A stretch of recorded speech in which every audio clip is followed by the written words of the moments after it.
very quickly, born and brought up in Meerut. It's 60 kilometers from Delhi. My father used to be a lingerie seller. So till class 12th, I was supposed to go to the shop, stand at the store every day for 2 hours, right? Really, sweat profusely when women were there to, buy bras. And my mom was very averse to it. She said, he's very good at studies. Let him try and do something with his life. So I, by God's grace, went to IIT. Came back to selling lingerie, so life has been very interesting that way. So did multiple businesses and eventually, ended up selling lingerie. And my dad's store is now converted into a Clovia store, so life has gone a full circle for me. So now I wanted that part to come out. But the way you're building this business now, obviously this is not your first startup. So that's where, let's dig into what are the things that you're doing differently, being more sane about how you're building this out. So my first business was a technology business, right? Where 2 years out of college, we were able to sell it to, some global giants and, few kids out of college, a lot of cash, so we saw those days. And then I built an edtech business way ahead of its time in 2006. And, 2006 to 2012, I was running an edtech business, raised a lot of money, tried to educate a lot of people. And, and 2012, we realized it's too early, and we were just a marketing gimmick for all the institutions. We were not actually creating value.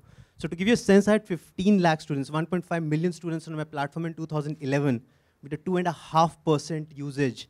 And I think that's where I realized that the power of consumption is more than the power of your, of your numbers.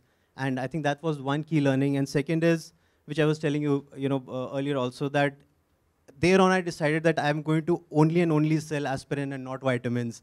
The customer's head has to be bursting for my product rather than me trying to tell them, ye khao aur tumhara muscle bane nahi karna baba, matlab bahut mehnat hai.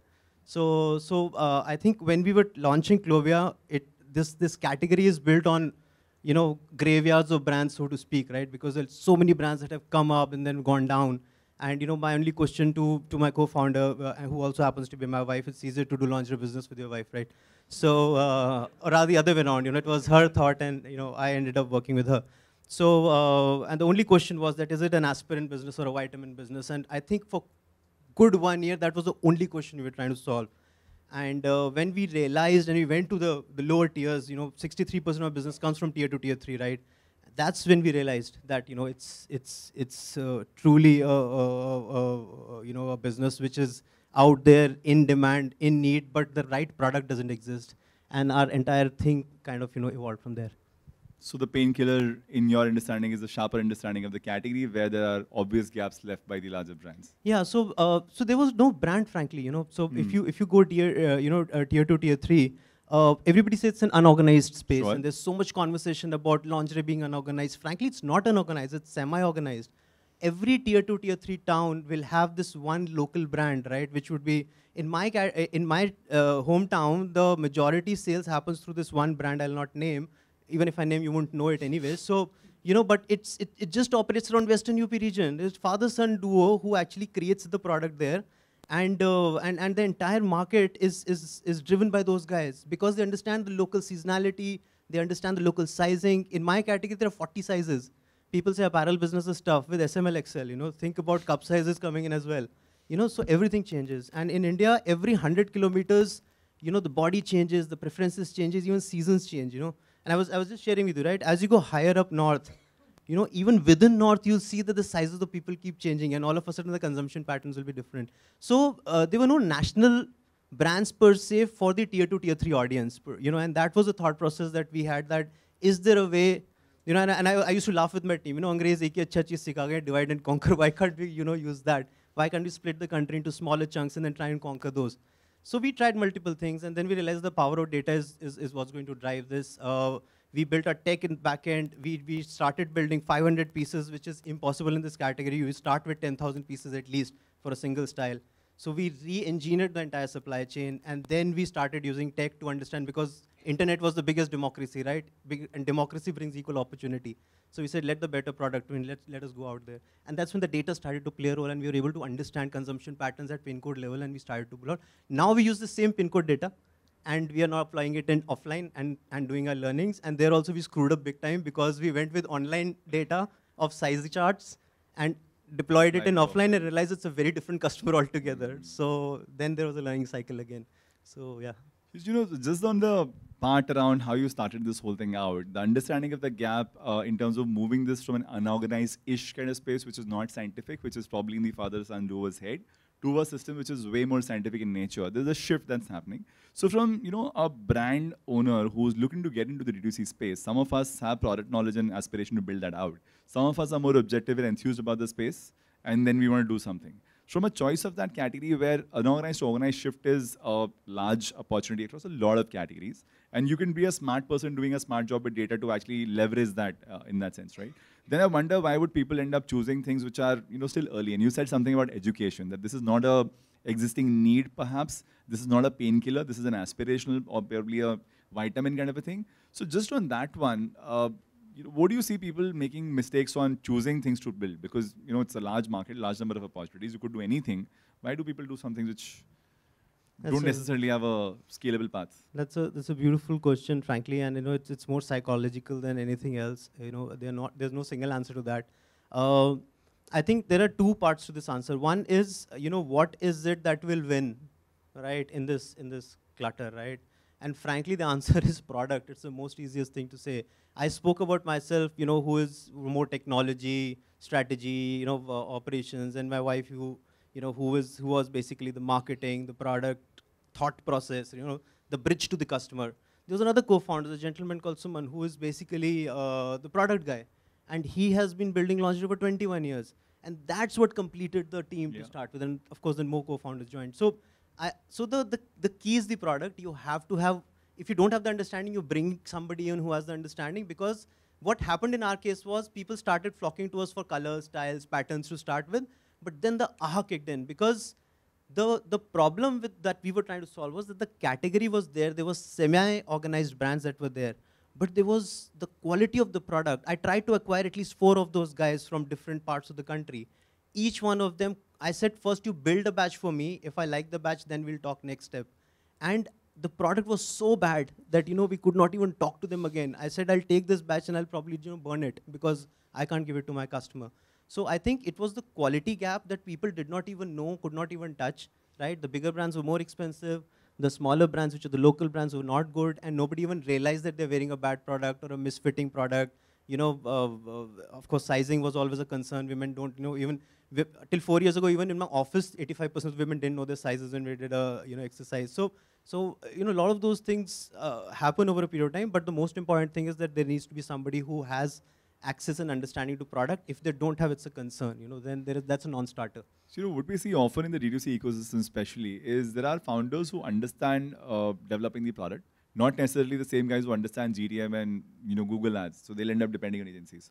So what you said was, in terms of the team coming together, had a fairly deep expertise on the key skills that needed to run that show, and the insight that this category is large, unorganized, and there's a big problem that's available to solve. And to me, from that perspective, there's so many different opportunities available across the country, right? So you could pretty much spot any category which is largely unorganized. And I think to me, pickles kind of a thing also comes to mind. If you look at what kind of pickles sell on Amazon, it's 4 or 5x the price of a typical pickle available. So, and I know the stats that pickles is an 8,000 crore category, and that's shrinking. But the branded part of that is about, a couple of 100 crores, and it's growing aggressively. So from my perspective, there's so many opportunities, and the reason I was, delving deep into this was just the choice of the business sometimes is, if you're chasing bad business ideas, it's going to end in a bad way. I think sometimes a good business idea at a bad time is also a problem, right? So EdTech was never a bad business idea, but it was at the wrong timing. And timing is not in your control. You can be as smart as you feel that you are, but frankly, there's a lot of luck also that plays a role. So I think there are 3 things that I would suggest, whenever I'm speaking to a company, mentoring, or whatever I'm doing, right? One is that, is there an addressable market which is big enough for you? Provided you don't want to do a lifestyle business, you want to do something which is investable, making multiple companies, making impact on multiple people. Is the addressable market large enough? Second is, do you have enough gross margins to fight the battle that you're out there to fight? I think everybody misses the whole, the factor. Today certain brands are profitable because there is a gross margin to fight that battle, right? Otherwise, it's a non-starter. And if you have both of these, then can you build the product expertise to do that, right? You can build a great product expertise in a very small market, kuch nahi hoega. You do both, there's no gross margin, you'll not be able to fight the next, you'll raise a pre-series, and by the time series A happens, you're done. So, sure. So I would just double down and dissect this whole aspect of understanding the problem statement you're chasing. So in some sense, a RoAS, or what kind of initial search volumes were you able to drive and what kind of conversion funnels that were coming from there, would that be an interpretation of what is the nature of the problem you're chasing, what is the nature of competition you're seeing there, and what kind of education would it take to get people? I think that also is an evolving factor, because when you start the business, it's not a true indicator, because people are still getting to know you. It takes at least 2 purchases for them to get total confidence into you. By the time that happens, the math is 80% of people are gone, no? 80% of people are gone, right? So there's a lot of, all I'm saying is that in the, my understanding is, and I was hearing a lot of people talk, and somebody was asking the standard question, what is the importance of retention marketing? And I was saying, what do you mean? What is the importance of retention? I said, what do you mean importance of retention? In my mind, retention is business. Everything else is marketing. So first time a customer comes to you is marketing. If the customer is coming back to you, that's business. So I think that's what I'm trying to say here. So when my team saw whether we are growing revenue or not, I would only and only see how much revenue is coming from repeat. Today also on Clovia.com, which is still my largest channel, 60% of my business, I take it back, it's 50% now because offline is going very big. So is coming from Clovia.com, that's the total business. And of that, 60% plus is repeat past customers. And that's the only metrics that I personally feel is going to decide whether my business survives, succeeds or not. Sure. So that's where for a startup to really interpret whatever metrics they're seeing on a daily basis to understand whether they're doing things right or going mistakes. And that's where I wanted to stitch together this conversation on RoAS to profitability to gross margins. We had this chat outside, right? So let's just RoAS be overall, money spent on marketing and overall revenue built from there. And look at it from a lens that, okay, new customer acquisition is going to be expensive. There is going to be competition. Google CPC bids will keep going higher. Your brand recognition will take time to build out, which means that lens is not coming down tomorrow. So how does this whole stitch together from a startup's journey, and how do you look at it from a founder's lens that, at a super day zero, this is how I should think about all of this? So I think Google and Facebook are the necessary evils. You have no choice, because that's where a majority of business comes from for a lot of people. But that should be, you should look at it as a seeding exercise for your business, frankly. If that seeding is creating word of mouth, triggered by, let's say, smart content marketing, triggered by great retention management processes, where you can continuously harness, agar email mil gaya, go bonkers on the email and try and see if you can actually get them to subscribe if they are, or register. If they've registered, can you get them to buy? I think that's where the whole cycle of milking the process, I think that's where the juice is. And as you do in a genetic algorithm ecosystem, right, there is a local maxima that keeps building. So you go out to a bigger population set and try and build a bigger maxima, right? So I think Google and Facebook do that for you. They keep bringing you better audience for you to kind of expand your horizon. I would love to double click a little bit in this. Google is typically about search. People are searching for something related to your category, and then you find a way to get them onto your platform and convert. Facebook is about awareness / whatever. It's not the same level of the funnel, not the same level of intent. So from a choice of where to put how much money, how do you look at this? I'll tell you, it's very, so we kept it very brute force, and it doesn't sound sexy, so sorry about that. I could have been very, we sliced it into multiple, I could do all that, but frankly, I didn't, it was, let's be very, very raw and very real about this. We said, boss, I have this chunk of money, right? I will kind of hedge my bets against multiple channels. And there are two matrices. One is the RoAS, which is the reality. RoAS also, what multiple of RoAS will make more sales will depend on the gross margins that you hold. If you have a 20% gross margin, then probably a 2x, 3x will not make sense to you, right? But if you're, if your gross margin is probably 70%, then even, then, so I'm just saying that you would, it's a function of that. So it's a relationship most people don't necessarily see in that light. So I'm going to get this also in more detail, but go on for now. Correct. So I'm saying once you have that math figured out, that's when you start deep diving and saying, what is it that is working for me in this channel?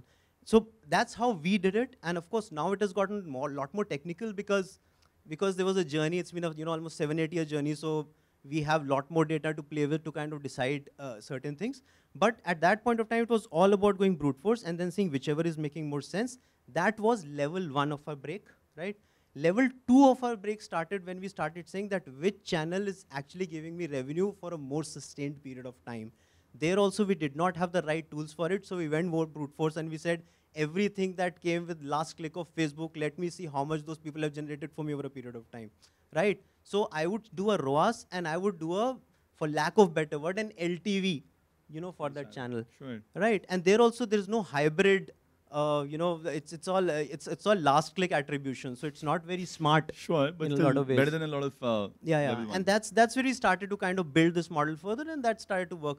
The only thing that is my humble request to anyone who is in this business is that even today, right, because Facebook has this problem of 2 hours delay before, an API gives you data. So I have a manual process, even though we are champions of automation in everything that we do. We have a manual person.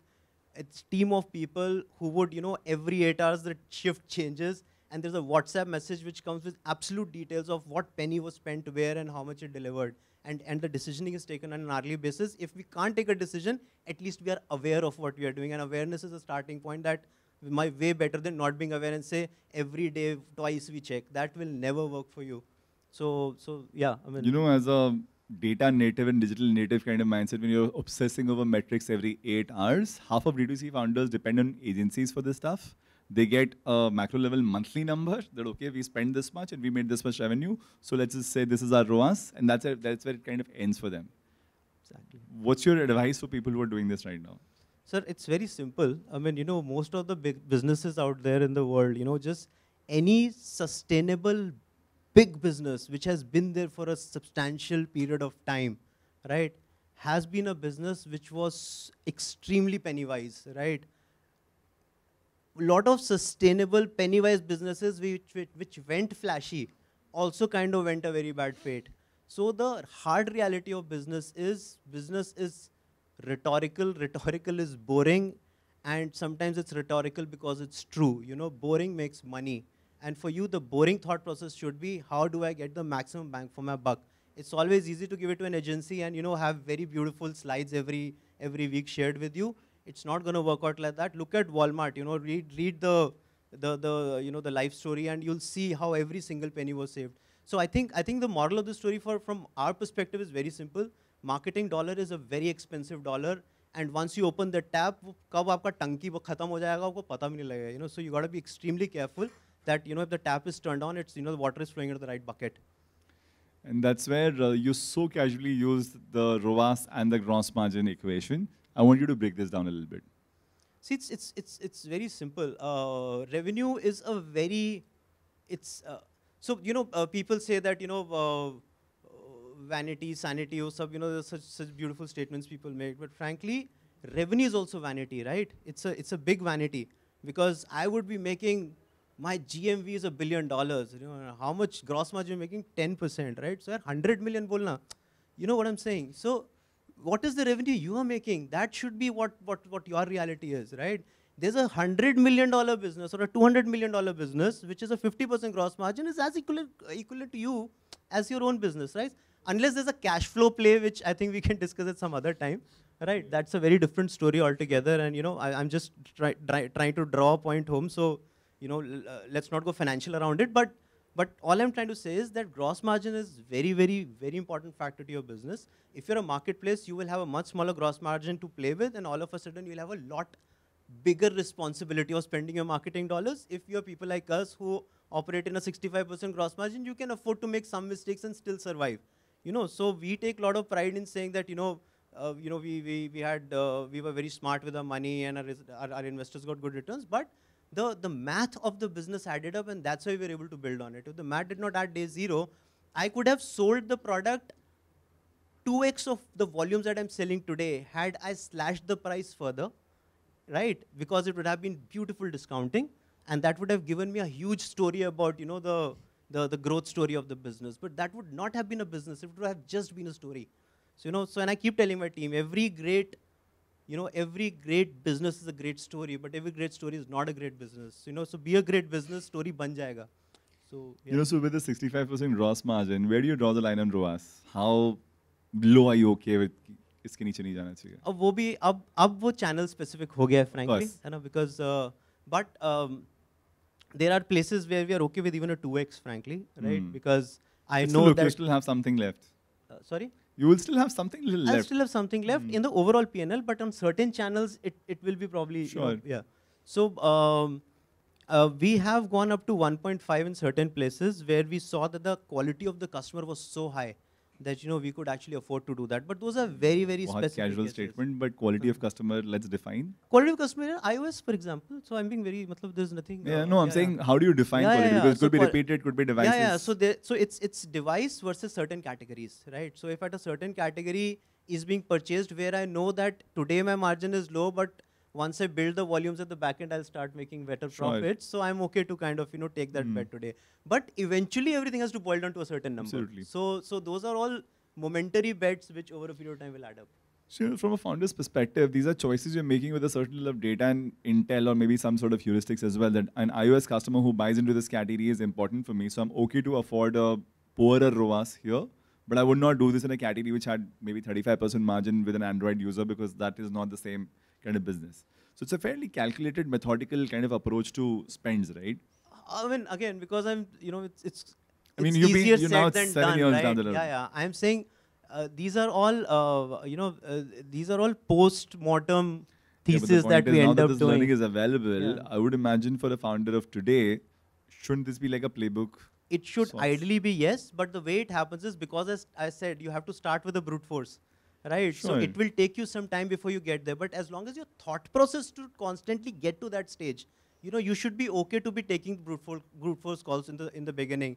In the beginning, you will not have data, right? So it's like you're saying, I'm playing in the blind, but still you're asking me to, find the right direction. That is not going to happen. So you're going to wait a little longer, get data assimilated. Once it's assimilated to you, then of course life becomes a lot simpler for you.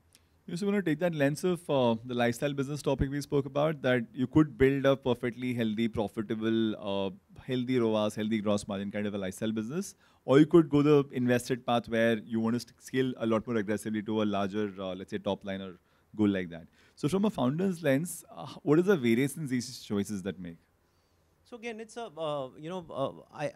when I'm meeting people, when I'm thinking of investing in people, the only question that I keep asking, like 20, 30, 40 minutes I ask, why are you doing this? Why are you doing this? And unfortunately, from my college, I think my, and probably yours as well, it's the same breed of people. People have somehow lost track of what actually business means. Everybody says, the first question they ask is it an investable business? And my question is, why are you talking of investment? Is it going to make an impact is what your question should be. So the first question is, tum karna kyun chahte ho bhai? Matlab, first question should be to understand why do you want to do it.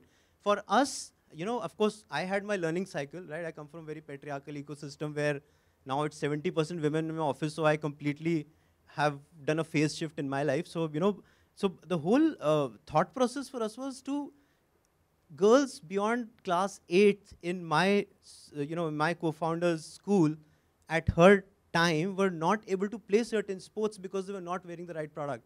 She said, this is what I want to solve, and then all of us got together and said, acha, this is a problem worth solving. For me, it was a business decision. For us, it was an emotional decision, and, we kind of had it together. So, and then, of course, now our vision is bigger. Today, we have impacted whatever, 4.5 million people's life we have impacted.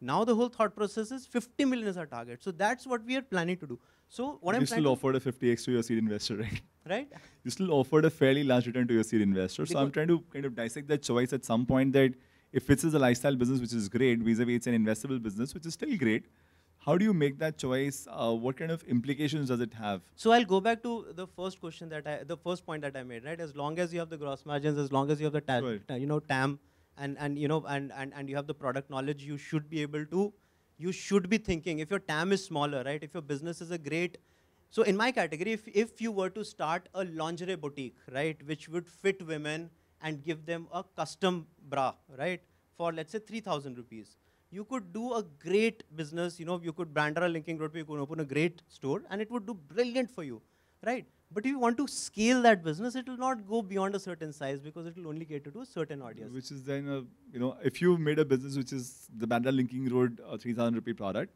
you should not try to replicate this across hazard geographies because it's not going to work. And you should be happy about making that choice, right? So I think, again, because you wanted to impact lives of a certain sect of people who can afford to get impacted, there's another section of people who can't afford to get So impacted, and then where I get concerned about is this whole, we look at it at a funnel level, right? So people who raise seed funding to the level of pre-Series A to Series A to Series B, there's mortality at all levels. A lot of that mortality is attributed to running out of cash. Usually ends up being a problem with the RoAS and gross margin structures, by and large, or the kind of money that's deployed in acquisition without keeping a clear watch on retention. So now I would get to that, topic, the crux of it, that how retention, RoAS, profitability, and all of it ties together to Runway and to, being able to make a meaningful business out of it. Very true. I think running a business is very similar to driving a car. There are only two levers. There is, there brake or accelerator ही होता है ना आपके पास, right? So there is, at the end of the day, there is fuel in tank, right? Which is the runway that you have, and then there is this next place that you will get to, which is the next petrol pump. तो अगर आप growth आपका marketing में पैसा डालते रहोगे और या फिर आप अपना profitability पे देखते रहोगे, you'll have to continue running that ship in a certain way. If you were to say, I will press the pedal and I will accelerate to the fastest that I can, you may reach, the next fuel pump, or you may not reach the next fuel pump. I think it is, at the end of the day, your call, but your math will never lie. I think when in doubt, please, don't go to biology, don't go to chemistry, please go to mathematics and physics. They will never lie to you, right? And most of your mortality, you can actually document 6 to 12 months before you die on an Excel sheet. It will show you in the face. It's your hubris, it's going to be your ego, which is not going to make you see it. It will, and I keep saying that for founders, it's a twin-edged sword, right? When the confidence in self changes into ego, you don't even realize. So I think founder's ego is a very, very complex place. You have to keep treading that safe path and see when the reality is going to hit you very soon.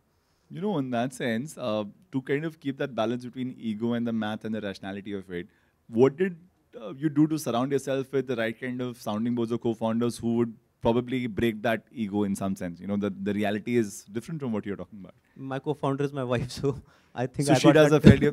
So I got that covered, right? We keep fighting a lot. Her stance on doing this was more emotion-driven. Hence, I wonder if she's also. So I think अगर आप पूरा सृष्टि में भी देखोगे ना, so there is the sperm and there's the egg. There is always the hunter and there is always the creator. There is a vision, there's the execution, there's the yin, there's the yang. And I think that's how it operates in business also. One person will always go after the vision, other will always go after building the thing, right? And if there is no vision, there's just execution, then you'll be a much smaller business. If there's just, and if there is just vision and no execution, you'll not be a business, you'll just be a story which will die someday. So I think that's not everybody is going to have the luxury of a co-founder which can be brutal with you. So as a founder, how do you solve for being blinded by your own ego? So I think it's very simple, and I am not saying this for the heck of saying it. I have applied this to myself every time. I look at my annual operating plan every night.